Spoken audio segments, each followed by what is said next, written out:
Investimento em terras é o assunto desta entrevista. Eu vou conversar agora com Francisco Villa, que é economista da Sociedade Rural Brasileira, e vamos dar informações para quem já possui propriedades e também para quem quer adquirir terras aqui no Brasil. Senhor Francisco Villa, onde estão as oportunidades aqui no país? Bom, oportunidades não faltam, mas onde tem oportunidade, naturalmente também tem desafios. Como sabemos, a terra é um bem místico dessa história da humanidade e nós temos que separar muito bem a parte emocional na compra de uma terra com a parte racional. E aí nós naturalmente temos situações diferentes. O que nós queremos com a terra? Ou seja, aquela que nós já temos ou aquela que nós pretendemos adquirir. Nós queremos uma segurança de nosso investimento, nós queremos especulação, nós queremos uma plataforma operacional para ganhar dinheiro com a produção, nós queremos as três coisas, nós queremos para nós hoje, ou para nós daqui a 10 anos, ou para nossos filhos, para nossos netos. Então, tudo isto são questões que precisam ser levadas em consideração quando nós falamos sobre investimento em terra. A gente pode começar com fatores de valorização da terra aqui no Brasil, né? Exatamente. Então, sempre houve valorização da terra, porque, como diz um grande economista, então a única coisa que não aumenta no mundo é a terra. Mas isto é uma questão relativa, porque nós temos aqui a informação que a tecnologia ela pode fazer mais da mesma terra. Então, assim, economicamente falando, não fisicamente, economicamente falando, dá para aumentar a terra fazendo um segundo, terceiro andar de tecnologia em cima da mesma terra. Então, por isso, nós temos valores como valorização, o mundo, a demanda por alimentos e a oferta. Nós temos o Brasil, terra no norte, terra no sul, terra no litoral, terra especializada ou terra diversificada. Nós temos a região, muito importante, porque nós podemos ter infraestruturas que favorecem o trabalho ou outras que limitam. Por exemplo, o Mato Grosso não pode crescer muito porque não tem infraestruturas. E a própria propriedade. Pode ser uma pequena, pode ser uma grande, pode ser uma plana, pode ser uma com água ou sem água, pode ser com um dono que já tem 70 anos, com um dono que tem 30 anos. Então, todos estes 3, 4, 5 fatores juntos definem como a minha terra vai ser valorizada no futuro. Ok, a gente tem um outro slide aqui que a gente vai mostrar. Opções de uso da terra. Basicamente, nós temos duas opções. Na verdade, são 20, mas duas básicas. A gente usa a terra como reserva de valor. Isto funcionou muito bem no passado, quando nós tínhamos uma inflação expressiva.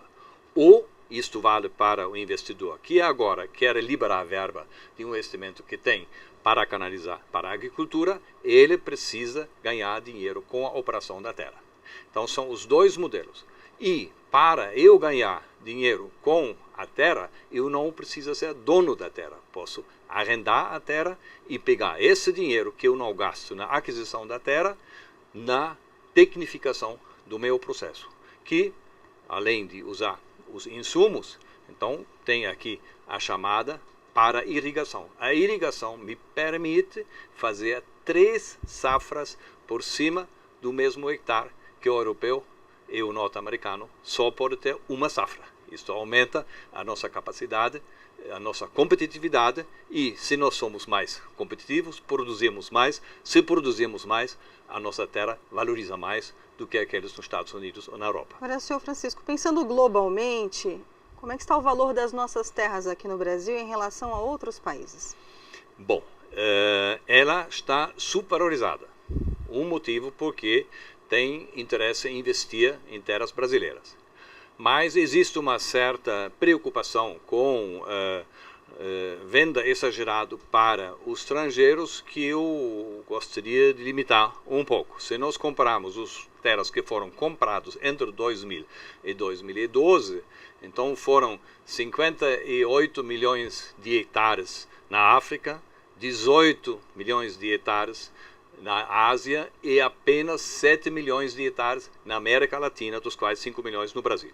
Então não há nenhuma preocupação exagerada com a venda de terra brasileira para estrangeiras, porque ela no total do território brasileiro representa menos do que 1%.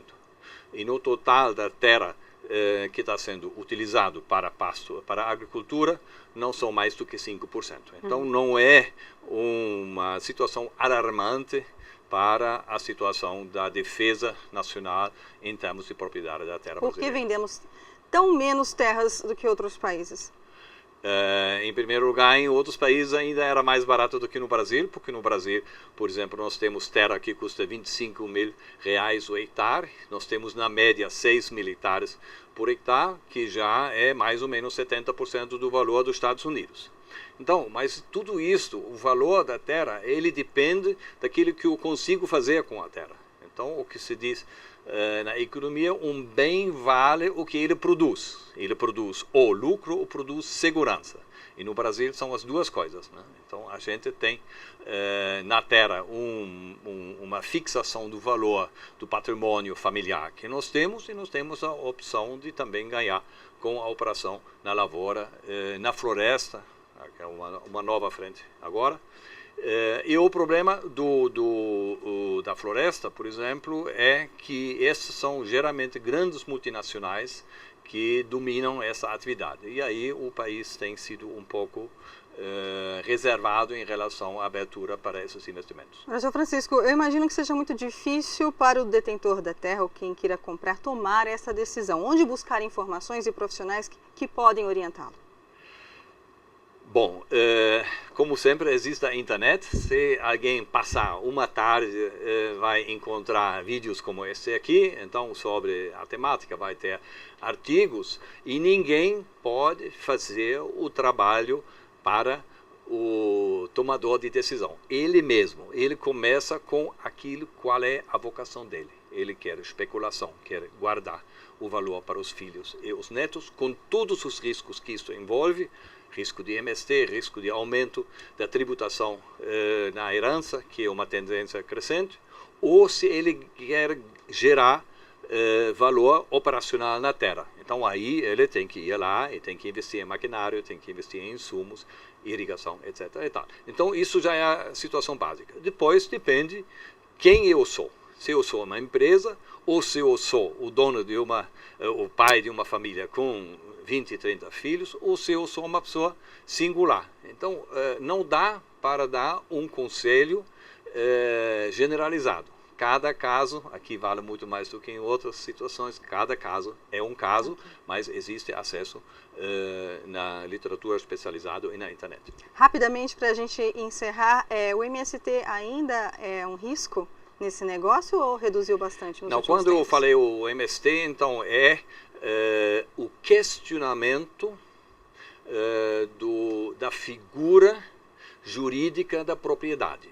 Nós entendemos de 200 anos para cá que existe a propriedade privada da terra, mas existem filosofias e políticas em outros países e no futuro que possam questionar isto. E a emblema para isso é MST. MST significa que o governo pode desapropriar quando entender que a terra não está sendo usada adequadamente. Isto é um fator muito importante. A pessoa que tem terra tem que ver com muita calma se a terra dele é legalmente produtiva. Se não é, ele está sujeito a desapropriação e depois vem canalização para MST ou para outros. Tomar cuidado, né? Mas exatamente. Este é um dos riscos, além do risco do clima, mas por outro lado, investimento em terra sempre tem sido uma coisa bastante segura no passado. Sr. Francisco Villa, muito obrigada por sua participação aqui no site La Presse. Muito obrigado. Da BMF Bovespa, São Paulo, Brasil, Luciene Miranda.